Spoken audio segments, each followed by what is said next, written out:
Meu nome é Pamela e eu sou professora da Escola Maria de Lourdes Castro Ribeiro, sítio Quissamã. Pamela, eu vou te fazer algumas perguntas sobre o seu trabalho em sala de aula e eu gostaria que você fosse muito sincera nas suas respostas. Quando você percebeu que seria necessário buscar estratégias de gerenciamento para a sua sala de aula? Desde o primeiro dia de aula, desde a primeira semana eu já procuro observar o comportamento dos alunos, os mais quietos, os mais levados, agrupar de acordo com o comportamento, né?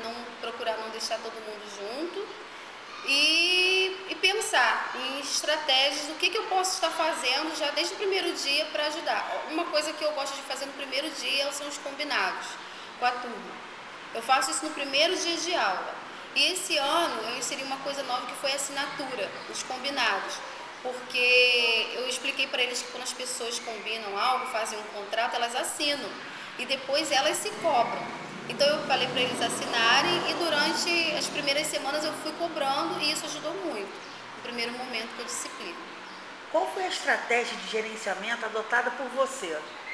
Eu usei duas. A primeira é de estar dando um retorno para os alunos de acordo com a atitude deles na aula. E a outra foi da rotina. A questão do retorno, eu procurei observar o que os alunos gostam mais. E os alunos que vêm do pré-2 geralmente gostam muito de brincar. Então eu pensei, vou usar isso ao meu favor. E o que eu fiz? Eu inseri na rotina diária, todos os dias, de 10 a 15 minutos para brincadeira livre. Não são jogos educativos. Jogos educativos é para um outro momento. É brincadeira livre mesmo. Inclusive as crianças podem usar até trazer seus brinquedos de casa. Só que só participa quem tem um bom comportamento. Quem participa do bloco de leitura, da leitura interativa, leitura independente, leitura em voz alta, respeito ao colega, as outras atividades que eu dou depois também, vai poder brincar. Quem não participa, quem não está legal, naquele dia não vai poder brincar. E esse retorno eu dou no mesmo dia, isso é muito importante, porque se a criança faz uma travessura na segunda e eu só vou dizer que ele não pode brincar na quinta, ele nem vai lembrar mais e nem eu. Então tem que ser algo no mesmo dia. E a questão da rotina é trabalhar atividades com as crianças e que elas já estejam acostumadas, que elas gostem e que elas conheçam. Isso faz com que as crianças fiquem mais calmas e mais tranquilas também para participar. Quando você começa a inserir muitas atividades diferentes, um dia atrás do outro, elas ficam inseguras e agitadas. E isso atrapalha. Como foi o desenvolvimento deste processo, desde a escolha da estratégia, a aplicação e a avaliação dos resultados obtidos? A escolha, desde o início, foi como eu falei, observando o comportamento da turma e eu escolhi, foi através do bloco de leitura. O bloco de leitura teve uma capacitação no início do ano e foram dadas várias sugestões e uma delas foram essas duas dadas. E eu gostei muito e procurei adaptar a minha turma. A aplicação durante o processo no início foi muito difícil.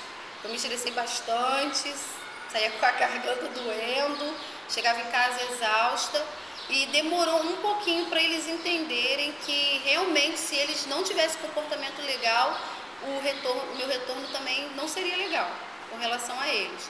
Eu senti que a turma tentou testar para ver se eu ia sustentar aquilo por muito tempo ou se eu iria desistir, porque todo dia eles me perguntavam, e hoje? Vai ter brincadeira? Não vai? Vai ter castigo? Não vai? Mas a professora tem que ter paciência para esperar, porque se ela insistir e se ela for persistente, a coisa acontece. E com o tempo eles se adaptaram bem. O que mais foi trabalhoso durante esse processo? Foi o que eu realmente falei, foi eles acreditarem que realmente eu estava ali, quem manda nessa aula sou eu. Eles demoraram um pouquinho a entender isso, me testavam, me perguntavam. Tinham crianças que nos primeiros dias faziam bagunça o tempo inteiro, eu avisava, olha, não vai brincar. Isso para eles não fazia diferença. Mas, né, como eles todos os dias passaram a ficar sentados na hora da brincadeira e a observar que realmente eles não estavam brincando, eles começaram a perceber que era sério, que há regras na sala, que tem que obedecer e que tem que participar. E hoje, Pamela, ainda há necessidade de aplicar outras estratégias em sua sala de aula? Hoje não. Com o tempo eu já fui tirando esse momento da brincadeira, da rotina, até porque eu precisava do horário para fazer outras atividades. E hoje as crianças já participam naturalmente, não vejo necessidade nenhuma. Muito obrigada.